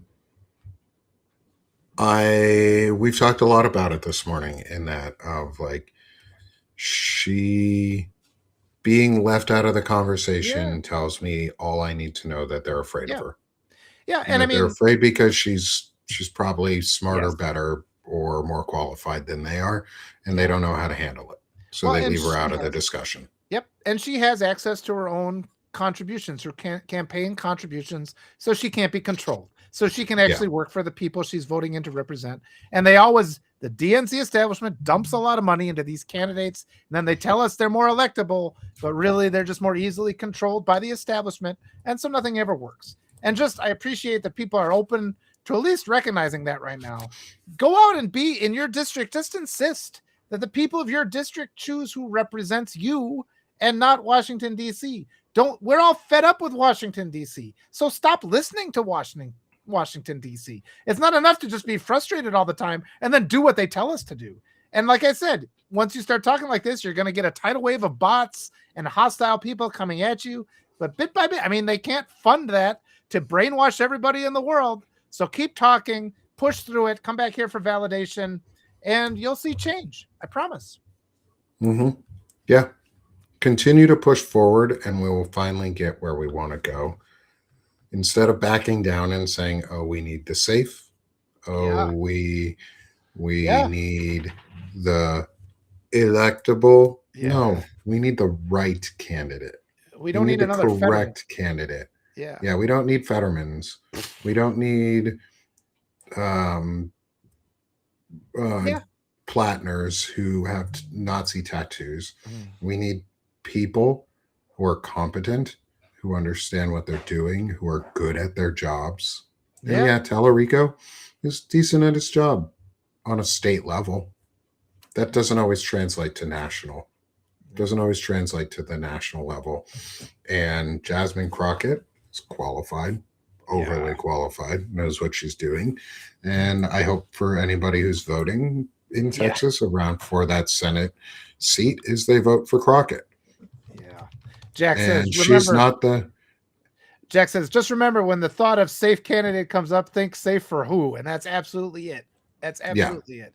Yeah, safe for your wallet, safe for the people around you, safe for their wallet, safe for the status quo. Well, the status quo is fucking broken. Well, the status quo is also racist, and we need candidates who are openly and unapologetically anti-racism, oppression and bias, of any kind, of that, all that cruelty. And Tallarico, with you align yourself with Carville. We got to pressure the whole Democratic Party to get rid of Carville. Carville is toxic. And the thing is, too, they're like, we have to have a big tent. We have to have people that disagree with us. It's like, okay, I disagree with you. Make room for me. And then they come running, because that's not the kind of disagreement they meant, right? They want me to be quiet and just go align, comply or die. It's kind of like the de facto motto of the establishment Democrats. And we just got to start calling them out on it, because once we point out these things, my opponent has accusations, in other races, my opponent has accusations of sexual misconduct. Then you win. And if you obey some sort of bizarre decorum by which you think you aren't allowed to speak these truths that are the most important facts, when it comes to determining who our leaders are, we have to put that aside and allow ourselves to openly and unapologetically speak the truth. Be a force of integrity. Yes. Yeah. And if you align yourself with James Carville, you're wrong. Yeah. If you're aligning yourself with James Carville, you're wrong. I'll just leave it at that. Yeah. Because fuck that guy. Yeah. I'm tired. I'm tired of that guy. He just needs to disappear from all of this. Yeah. And with that, we move on to note number 2 of today. It's a good thing we only had 2 notes today. Yeah, we had a good day. This has been we had a great day. Yeah. Great conversation today.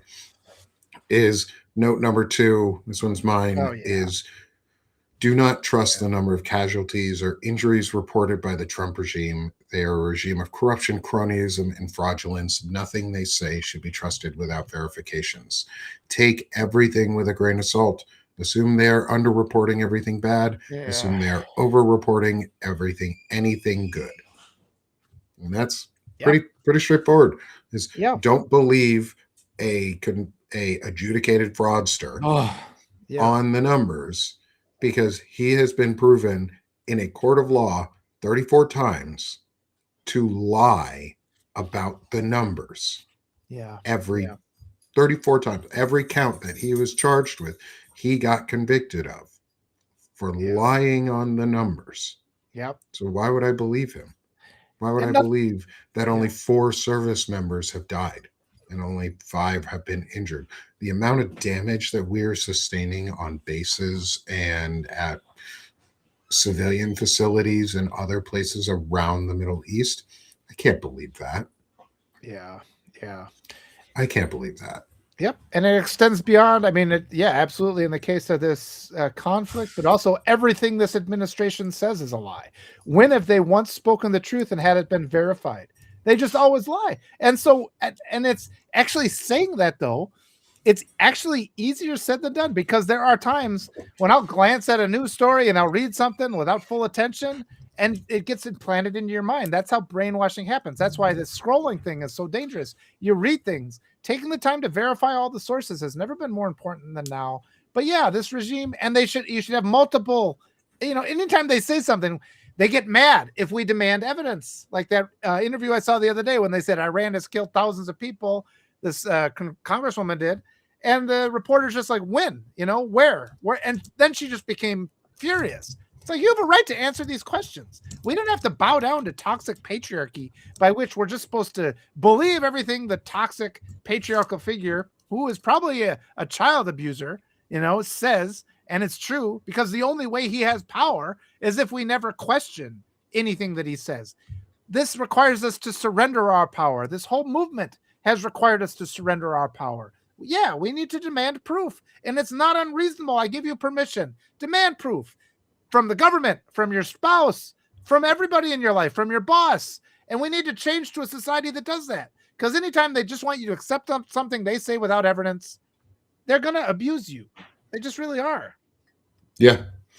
And if you have a primary today, go vote.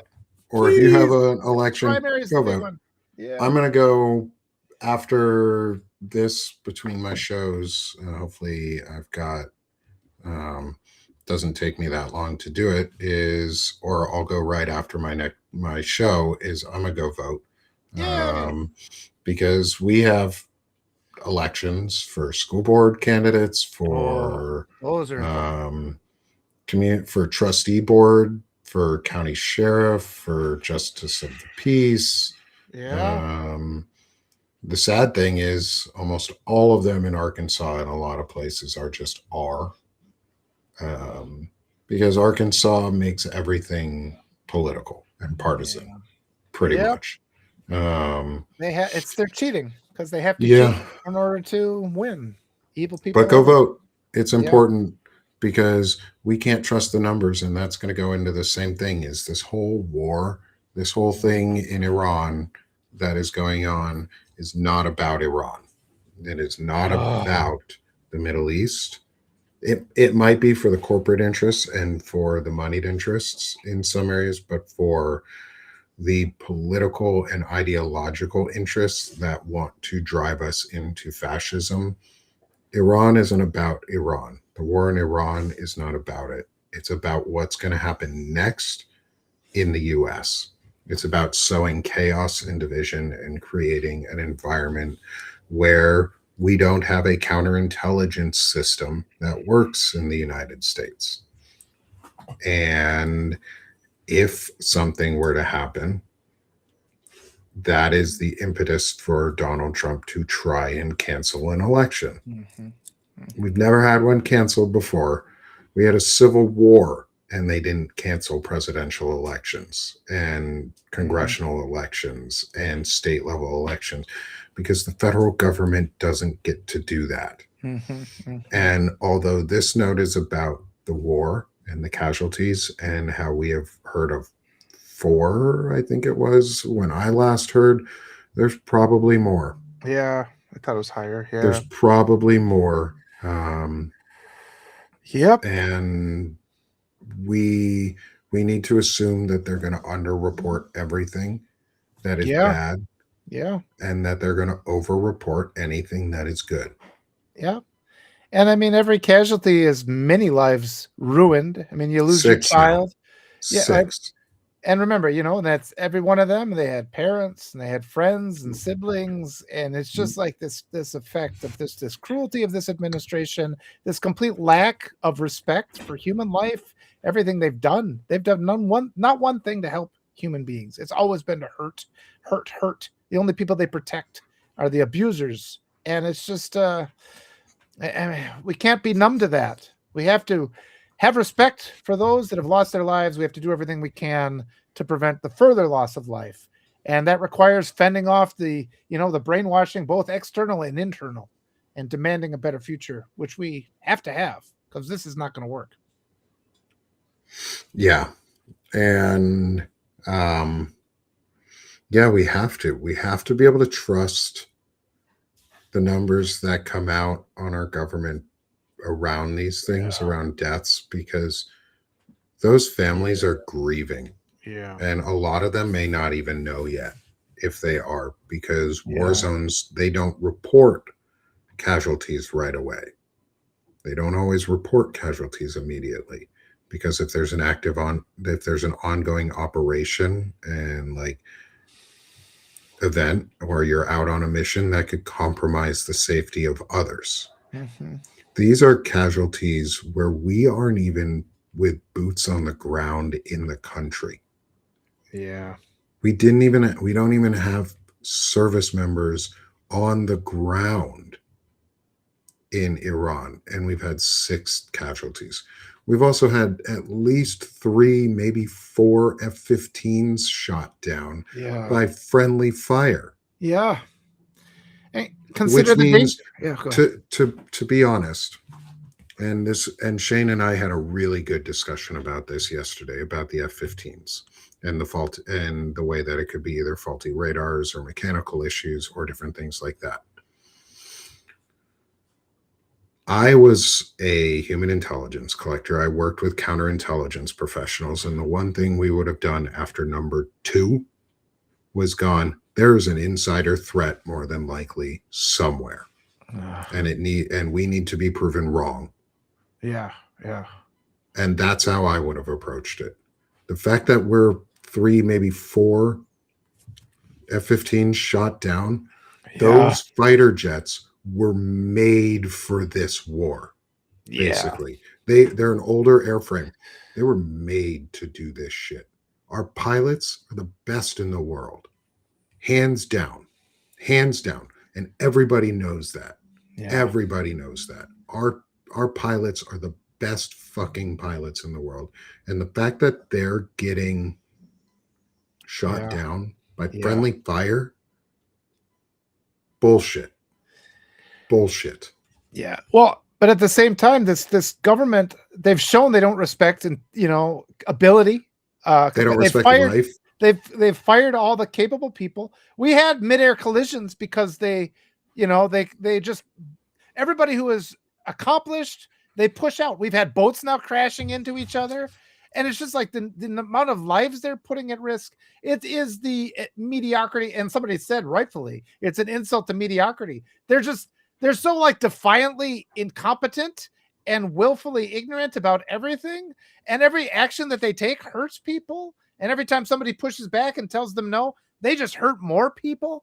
And it's just like, there's just that ripple effect. You take away the air traffic controllers and planes go down, all the people that they've fired, all the competent generals, all the strategists, they've just gutted our whole military to put mediocre, incompetent white supremacists at every position that they didn't earn. And naturally people are dying now. And it's always the case that the people that die, it's like the drunk driver generally survives the collision while the family that he ran into, all of them are dead. It's like, that's why we have to stand up and stop allowing people like Nick Fuentes to be on platforms spewing bullshit and Scott Jennings spewing bullshit on CNN. That's why we can't sit here and be like, listen to these arguments. Are like, well, it's okay. He deserves to have his point of view. His point of view gets people killed, innocent people. It destroys the person who's dead's life, that person's partner, that person's family, that ripple effect, all of his friends. And we've lost one more competent, good person because we failed to hold an incompetent, evil person accountable. And that's the lesson we have to learn right now. Yeah. Like it's the, Crunchy, when the rich wage war, it's the poor who die. Yeah. War. What is it Yeah. good for? They just want to kill Absolutely us. nothing. Yeah. Other than making rich people more money and killing those of us who are in the way of rich people making money. Like, we don't live here under the guise of pro-war nonsense.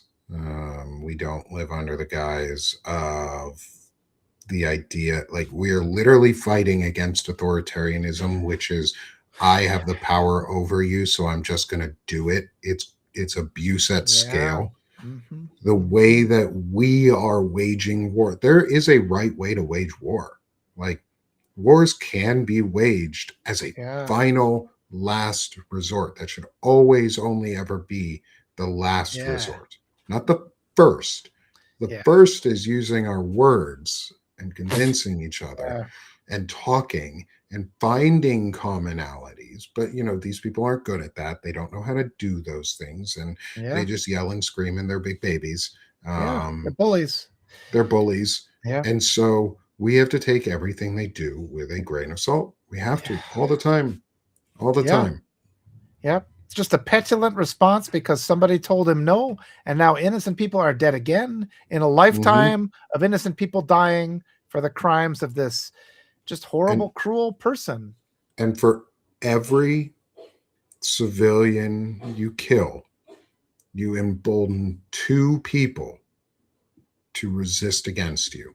For every civilian, every individual civilian you kill, you embolden 2, or you will create 2, in our words, quote, terrorists.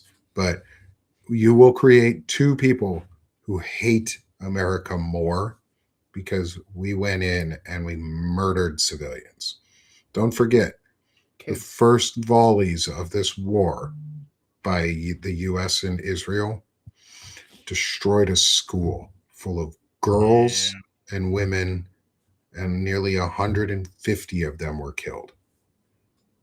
That was the first volleys of this war, was to kill civilians. Children they killed. Children. The loss of the value of life for these people, especially on children, 0. They don't value children. That's why they rape them. That's why they traffic them. They're detaining them in our borders, putting them in concentration camps. That's why they separate them from their parents and then traffic them. Because that's what that is. That's what family separation is. That's what we are doing right now. If you don't believe that the U.S. is disappearing children and women and trafficking them into the Epstein system that has been created, or the Putin system of human trafficking that has been created to compromise everyone around them, this system, guess what? We're feeding into it. The U.S. is doing it. And so another thing on numbers, this is a regime full of corruption, cronyism, and fraudulence. Not once have we heard numbers about women and children. Not once have we heard about women and children in the U.S. And then we go and bomb a country because they're oppressing their people or whatever. Lies and slander. And do I think the Iranian government was oppressing its people? Yes. And so are we. Do I think they were maybe more brutal inside their own borders? Yes. And we are catching up. So what's the difference? Like, really, what's the difference? Where they are an Orwellian, oppressive, dictatorial state that hates women and girls and children and thinks that men are the only ones who are capable of doing things right and should be in charge. Mhm. I just described Iran. I just described Russia. I just described the US. I Yeah. just described Israel too. Yeah. Like these nations are the same. We are turning them into the Yeah. same. So we can't act high and mighty in any way and Yeah. going, oh, they're killing the civilians. Well, we just went in and we killed civilians. Yeah. Like we were talking about this. Like one of the justifications that they tried to use was, oh, we are like they're killing civilians, so we're going to go in and stop them from killing civilians. Yeah. And so the first thing we fucking do is kill civilians. Yeah. Yeah. So what Karen, did we do? yeah, the same. Karen says the patriarchy has developed a norm that women and children are not telling the truth about abuse. And yeah, I mean, and that's it. That's when they say this is the safer candidate, it's like because that's a woman and everybody's been indoctrinated not to believe women. And so it's like just don't even make those statements. You know, we have to make people believe the women. And it's like people that say we're not ready for a woman, then we have to make this country ready for a woman and not Yeah. concede to this mechanism of oppression that exists. Fight back against it. I think today Stop. we made progress in that, though. I Yeah, really stop do. giving up in advance. Like, don't obey in advance to this idea that a woman or a person of color or a minority group Yeah. in general cannot be something that white Yeah. people are, because that's what that is. Yes. That's just saying you can't be That's- as good as white people. Yeah. So, That's that and cultural we shouldn't even indoctrination. try. We have to Yeah. fight back against that in cultural doctrine. And when people say that, you tell them they're wrong. That's another important thing. Yes. We have to stop allowing people to make these awful statements, these assumptions that are based on cruelty and not connected in any way to truth. That's our job. And today, Mhm. everybody, I think you really did. I think we really made a step that way. This is the first time I've been in this big of a community where this kind of topic was openly discussed and the comments were so helpful. So take from that. I mean, it's little baby steps, but we're making baby steps towards progress. So feel better about it. There's a lot of hard things coming, but people are also awakening. We're fortifying ourselves. We're ready to fight the enemy. The enemy is becoming more and more clear. Our job is a big one, but we know what the job is. So we are empowered. We have truth and decency on our side. So we're going to win. Yes. Yeah. And all we need to do is just keep waking people up and keep talking about it and filling the space with what we are for, not just what we're against, but what we're for. I am for authenticity, accountability, and affordability. Those are three things that I am for: authenticity, accountability, and affordability. Accountability includes telling the right fucking numbers and not lying when things don't go where they want them to be. Like, that's why I trusted Biden over Trump, let's say. It's because at least Biden, I could trust the numbers were when he did something wrong or we didn't like, that they were still realistically close numbers. Maybe they were fudged a little bit. They all fudged numbers. Like, statistics is one of the data and statistics are one of the easiest things to lie about and fake. So you always have to take it with a grain of salt anyways and be willing to question it. Just, I don't believe them. And people are dying and they don't care. And that's really the problem, is not even that the numbers are wrong. It's people are dying and they don't care. Yeah. They don't care about us.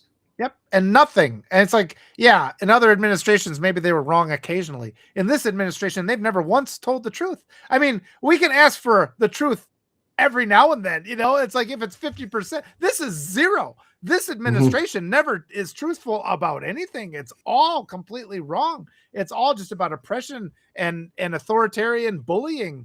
And any kind of question we ask back, they scream at us and they threaten us with violence. Yeah, unacceptable. Yeah. And that brings us to the end, though, it's unacceptable. It's unacceptable that we keep having to deal with this crap. Fortify and we don't have a fucking system that wants to fight back, who have people who are elected right now. And before I let Walter promote himself, is we can push back. We can do things. Guess what, y'all? It's primary season. Go Yeah. vote. Yeah. Go vote. Swap them out. Go make Swap your voice heard. Go vote. with your If heart. vote from the heart. Vote from one. If you're in a red area and there are Democrats running, they are probably a decent candidate. They're at least better than what you got. Yeah. And yeah. that's one of those cases where you kind of have to vote for what you get. Yeah. In blue states, you should be demanding the best. In blue areas of red states where you have reliable candidates that do show up, you should be demanding the best and vote for it. Mhm. Don't go for the safe choice. Go for the right choice. Yep. Vote for Jasmine. Vote for the right candidates today, not the safe one. Don't go home feeling I wish I had voted for that person instead. Yeah. Go home and vote for the person that you know is the right choice to make. Yes. The one you're proud to say you voted for. And don't talk like there are candidates with pedophile energy. Don't vote for them. Like we said before, vote for people you'd feel comfortable leaving in a room with your kids, because they'll have actually more power over your kids than if they're directly in a room with your kids. We're seeing that now. And just please, use your heart. Don't listen to the lies. And like we said, we'll win. Keep coming on. I'll talk about my webpage. Mine's called I'd Rather Be Writing. Jump on. Everything is free. If you can afford to be a paid subscriber, you can find it at streetsofperu.com. That forwards to my page. I did one of those forwarding things, so that makes it easier to find. But I'd love to have you. We always see that kind of subscriber erosion because Nick and I are not the people that are given everything, because we're advocating for everybody and not for like the establishment, the hierarchy of evil. We're trying to help everybody. So be deliberate. Supporting us makes a bigger difference. And, the millionaires out there really don't have your best interest in mind. Anything you can do is greatly appreciated. Free. I have various tiers, so you can do as little as $20 a year. That would be fantastic. And that ensures you get the emails. Show up as much as you can. And again, I just want to applaud you all, because this has been such a great conversation today. And I really do feel we have entered a new level where we're talking openly about things that have been hidden, that everybody knew about in the past. We're bringing it out into the open. That means it's getting to the point where they can't contain us. It is getting very close to that. So fortify yourself. We're going to get there. Yeah.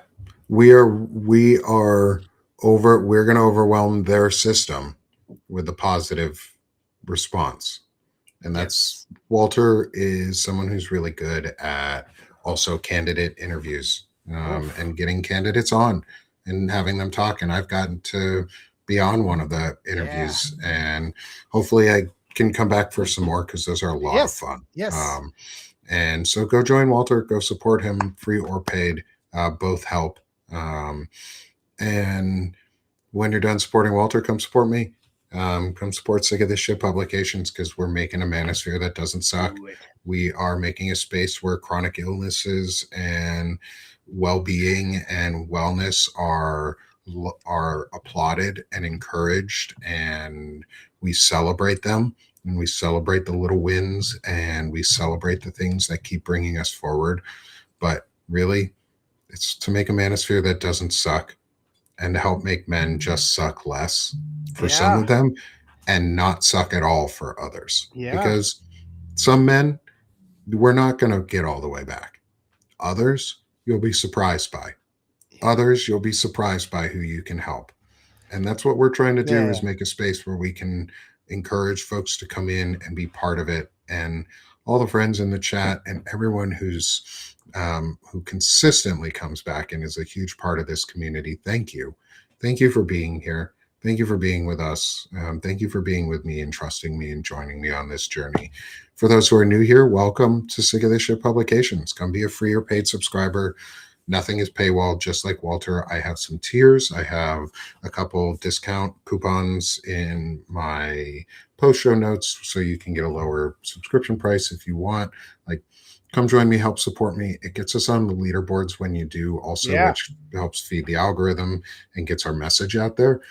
But we like to build on what you guys are doing and providing, and all of it, a lot of it for me is going right into tooling and to building out the system to help make what I can do better and get across and a larger reach. So come support, help the growth of that, because we're bootstrapping it together.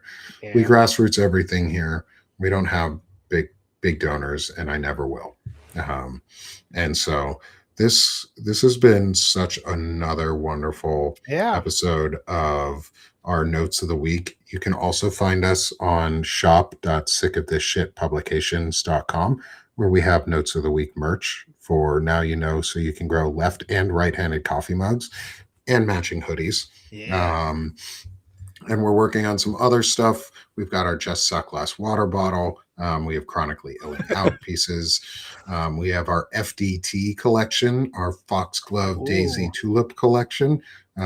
It's really pretty. And you can walk around with an FDT without ever having to say FDT. Give that subtle bit of humor in your day with a little bit of beauty as spring rolls around. Yeah. And I appreciate y'all. I Me appreciate too. every one of you being here. Walter, I appreciate you a lot. Yeah, I friend. appreciate you, Nick. Boy, it's been a relief. Knowing you this year, it's been a relief. Thank you so much. And everybody in the comments, thank you so much. Love you all. Gives me hope. That's what we need. That builds on itself. So thank you. Mm-hmm. Yeah. And like we always say, and like I always say at the end, is we're done being sick of this shit. And now we're doing this shit. So final call of action today, because we're doing this shit, is if you have a place you can go vote today, go vote. Go vote. Go vote. Vote your heart. Go Vote your heart. vote. Make sure you vote once in your district. Do not go vote multiple times. Do not be cheating. Do not do illegal things while you're voting. That is how you go to jail. Vote, though. Yes. Do your vote. Do legally your and civic lawfully. duty legally, lawfully, patriotically, and hold your head up by your with heart. pride while you do it. And vote from your heart for the right candidate. Not the safe one, but the right one. Yes. Thanks, everyone. Awesome. Thank Have you. a great Tuesday. We'll see you all next week.